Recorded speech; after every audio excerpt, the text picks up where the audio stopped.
মাহির তার বন্ধু আইলান সহ তারা পরিকল্পনা মাফিক আগেই তাদের বাসার নিচে এই গলিতে অবস্থান করে জোবায়েদ যখন এখানে আসে উপস্থিত হয় তার সাথে কথা কাটাকাটি হয়, তাকে বর্ষাকে ত্যাগ করার কথা বলা হয়, তার ওখান থেকে সরে আসতে বলা হয়। সে এটা বলে যে সে মেয়ে তো আমাকে ভালোবাসে, আমি কেন সরে যাব।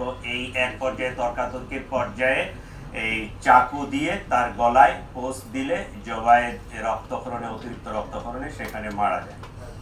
এই ঘটনায় আমরা মোহাম্মদ মাহির, বার্জিস শবনম বর্ষা মেয়েটা এবং মাহিরের যে বন্ধু ফারদিন আহমেদ আইলান, তিনজনকেই আমরা গ্রেফতার করতে সক্ষম হয়েছি।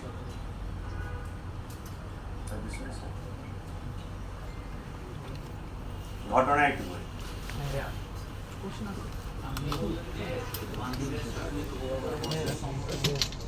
ছিল আগে থেকেই ছিল জুবাইদের সাথে নতুন করে আগে থেকে সম্পর্ক ছিল। জুবাইদের সাথে মানে জোর করে কি সম্পর্ক রাখার চেষ্টা করছিল কিনা,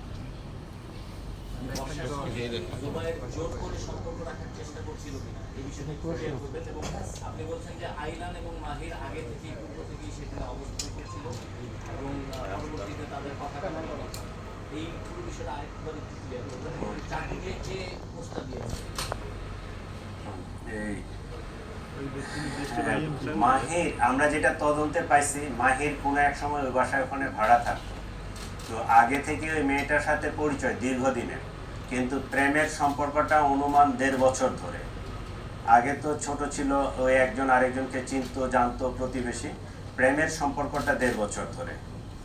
জুবায়েদ 1 বছর ধরে মেয়েটাকে পড়াচ্ছে, সে জগন্নাথ বিশ্ববিদ্যালয়ের ছাত্র। মেয়েটা এর প্রতিও দুর্বল হয়ে যায় জুবায়েদের প্রতি। এই এখন তো ওই যে মাইন্ড হচ্ছে টিল্টিং, যখন মাহিরের কাছে যায় তখন মাহিরের, যখন জুবায়েদের কাছে যায় তখন জুবায়েদের। ঠিক আছে, তো মাহিরকে সে বলছে যে জুবায়েদকে না সরাতে পারলে আমি আসলে তোমার থাকতে পারবো না। এই কথা থেকেই তারা জুবায়েদকে সরাই দেওয়ার পরিকল্পনা করে। আর পোস্টটা মারছে মাহির, তাই না? পোস্ট যেটা মারছে এটা মাহির, একটাই পোস্ট মারছে।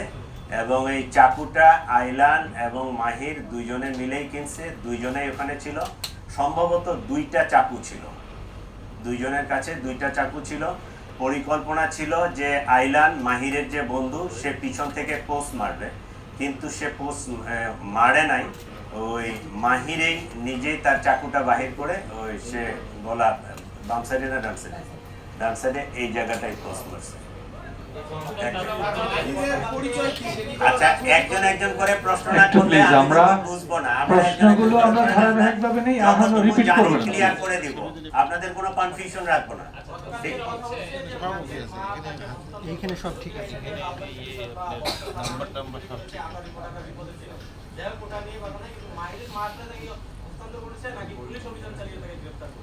আচ্ছা, ওই আমরা আসামি গ্রেফতারের ক্ষেত্রে অনেক ধরনের টেকনিক অ্যাপ্লাই করি। ঠিক আছে, ওই এখানে চিটাগাং এর ওইদিকে কারো বাড়ি আছে? চিটাগাং কেউ আছেন আপনারা? এই রাউজান হাটহাজারি সার্কেলের আমি একসময় এএসপি ছিলাম। ঠিক আছে, সার্কেল এএসপি। তো ওইদিকে ওই যে স্কুলের বাচ্চা টাচ্চা খুব অপহরণ হইতো, অপহরণ হয়ে যায়, নিয়ে যায় জঙ্গলের মধ্যে রাখে, আর টেলিফোনে চাঁদা চায়। তা আমরা করতাম কি, ওই যে টেলিফোনে চাঁদা চাচ্ছে ওকে আইডেন্টিফাই করে ওর বাড়ির ওর বাবা মা অথবা ভাই বোনকে তুলে নিয়ে আসতাম।